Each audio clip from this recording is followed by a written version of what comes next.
มีคอมเมนต์เข้ามาพระอาจารย์ครับคนบ่เชื่อเพราะอีหยังเวลาผมเล่าเรื่องปาฏิหาริย์ก็บ่เชื่อบอกตาบ่เห็นเลยบ่เชื่ออ๋อเดี๋ยวสิแจ้ให้ฟังสาเหตุที่ว่าคนบ่เชื่อที่เฮาเว้ามันบ่นั่นคือที่หลักฐานเขาก็เลยบ่เชื่อบ่ว่าแต่โยมใดก็ตามเด้อที่ว่าเฮ็ดหยังขึ้นมาปึ๊บเจ้าของเห็นเจ้าของรู้เจ้าของเห็นเบิดแต่ว่าผู้อื่นบ่เห็นเขาก็เลยบ่เชื่อว่าทุกมื้อเนี่ยมันเป็นโลกใหม่โลกยุคแบบยุคเทคโนโลยีแล้วก็โลกาภิวัตน์พัฒนาจิตคนให้สูงเท่าเทียมกันฉลาดเท่าเทียมกันรู้เท่าเทียมกันเขาสิไปเชื่อโดยง่ายๆบ่ได้ปริกายบ่ได้เจ้าที่ปฏิบัติเฮาก็บ่ให้ฟังแล้วเด้เจ้าปฏิบัติ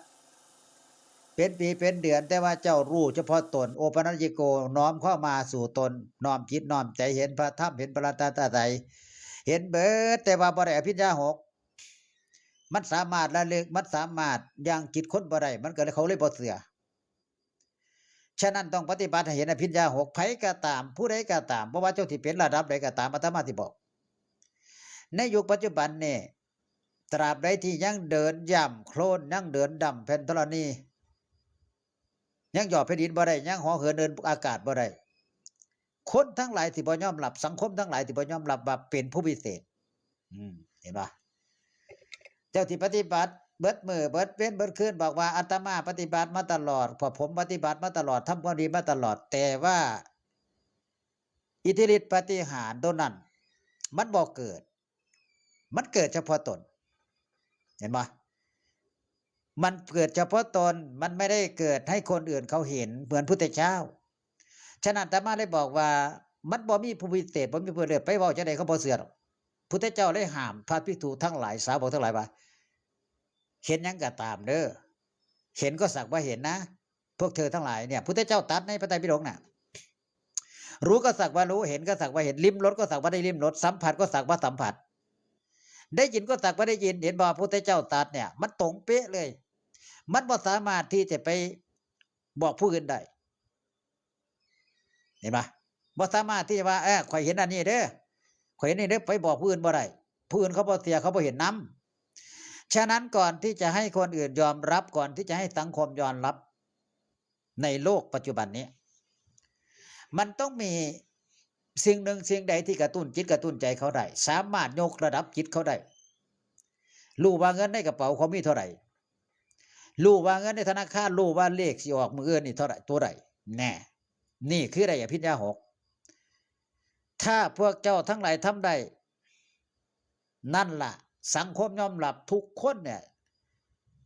สิกราบฮอดห้อยนี่อาตมาสิบอกสิเลยบ่ว่าเจ้าที่เป็นระดับใดก็ตามในโลกปัจจุบันเนี่ยไม่มีใครได้อภิญญา6จะไปพูดเปล่าๆว่าข้าพเจ้าจบนั่นจบนี่เจ้าที่จบด็อกเตอร์จบเจ้าคุณจบปริญญายังมาเจ้าก็ฮอบ่ได้เจ้าเฮ็ดให้สังคมยอมรับบ่ได้เขาก็บ่ยอมรับฉะนั้นต้องไปกันด้วยธรรมดาอย่าไปหลงอำนาจอย่าไปหลงการปฏิบัติอย่าไปยึดติดบุคคลใดที่ยึดติดพุทธเจ้าบอกว่ามันไม่พ้นกิเลสมันไม่พ้นอาสวะมันไม่พ้นกิเลสเห็นบ่ผู้ใดยึดติดบ่ได้พระธรรมคำสอนนี่ทุกคำสอนเลยเนี่ยปฏิบัติได้แล้วเห็นนั่นเห็นนี่ไปยึดติดบ่ได้ยึดติดก็คือของละคือของคือค่าละไปบ่ได้ไปถึงบ่ถึงมรรคบ่เห็นนิพพานดอกวัดนี้ปฏิบัติเด้อเข่งขันเด้อไปบอกประกาศบอกงมโป่งปฏิบัติดีเด้อวัดนี้บ่นั่นเพิ่นกันดีได้ปฏิบัติเด้อเว้าได้อยู่แต่ปากแต่มันไม่เกิดประสิทธิภาพเห็นป่ะมันจะเกิดประสิทธิภาพได้ก็เมื่อมันมีปฏิกิริยาของในวัดนั้นมันเปลี่ยนแปลงไป1ผู้ปฏิบัติเหาะได้เห็นป่ะอิ่มทิพย์อิ่มทิพย์อยู่แบบสมถะอิ่มทิพย์สามารถรู้ล่วงรู้จิตของสัตว์ได้เนรมิตได้